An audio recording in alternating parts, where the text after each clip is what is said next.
Você deve estar acompanhando também essa comissão, o trabalho do Coronel Meira, do Darcio Bracarense, de todos os deputados, o Polon, todo mundo Biaquices que frequenta a comissão, mas eu acho importante trabalhar isso daí, saber se existe uma perspectiva de asilo político para brasileiros que estão na Argentina, como que está a discussão jurídica dos principais casos e quantos brasileiros ainda estão vivendo na Argentina. Você tem essas informações, Maria? Tenho bastante, eu acompanho bem de perto, né? Principalmente, eu sempre acompanho os advogados desses presos políticos, que hoje são 5, né, aqui na Argentina, e que até o momento a gente não teve a primeira audiência de primeira instância em relação à sua extradição ou não. Tudo isso ocorre por diversos motivos. No caso da última audiência, foi porque 2 dos advogados, eles pediram para que o juiz responsável por essa primeira instância, que é o juiz Rafecas, um juiz kirchnerista, fosse removido do caso porque consideram que ele tem fins políticos em relação a qualquer decisão que ele possa tomar adiante, né, no futuro. Por isso, pediram a remoção desse juiz, pediram para que coloquem outro juiz para julgar o caso da extradição dessas 5 pessoas, e também eles denunciaram vários outros recursos, como é o caso, por exemplo, de vazamento de informações da justiça argentina a jornais do Brasil e também até mesmo a justiça brasileira.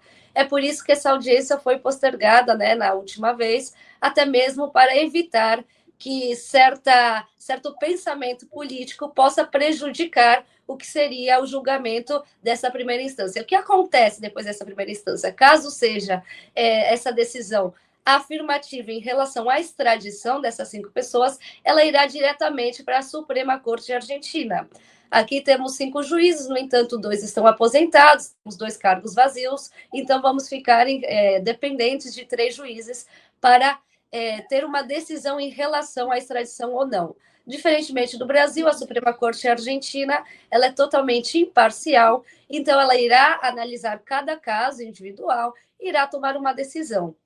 A gente não sabe nenhuma data ainda marcada em relação a essa primeira audiência, ainda não temos nenhuma data prevista, mas a gente calcula, imagina que nos próximos 2 meses já teremos uma data marcada.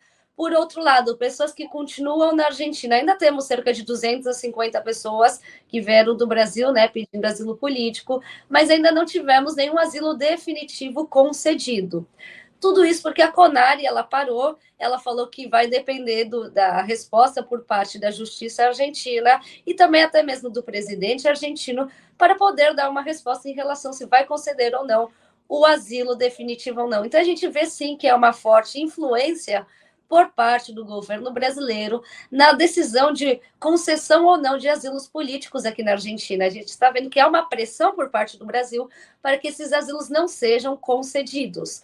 Então, a gente espera que Javier Milei realmente possa tomar a decisão certa nesse sentido, porque ele é o responsável, de certa forma, pelas decisões do CONARE, tendo em conta que o CONARE está composto por 5 juízes a questão da decisão, e esses 5 juízes são pessoas que vêm dos ministérios do Poder Executivo. Então, na verdade, quem termina decidindo ou não é o Poder Executivo se concede ou não esses asilos. E o que acontece se o CONARE terminar concedendo esses asilos? Imediatamente, o que acontece é que esses presos políticos são liberados, porque com o asilo definitivo concedido, eles não podem ser extraditados. Então, a nossa esperança assim, maior é justamente a concessão dos asilos. Não tanto uma decisão por parte da justiça argentina, porque a gente sabe muito bem, por enquanto permanece o juiz Rafecas, que a decisão vai ser positiva em relação à extradição. Então, a gente espera que esses asilos sejam concedidos o mais rápido possível para que essas pessoas não continuem presas e detidas. Elas estão cerca de 1 ano presas e nada foi feito até o momento. E a gente não pode continuar esperando que alguma coisa aconteça e temos sim que exigir uma resposta imediata, é claro, sempre através do respeito ao governo argentino, aos advogados, mas a gente precisa exigir que algo seja feito, porque essas pessoas estão detidas há cerca de 1 ano sem nenhum crime cometido.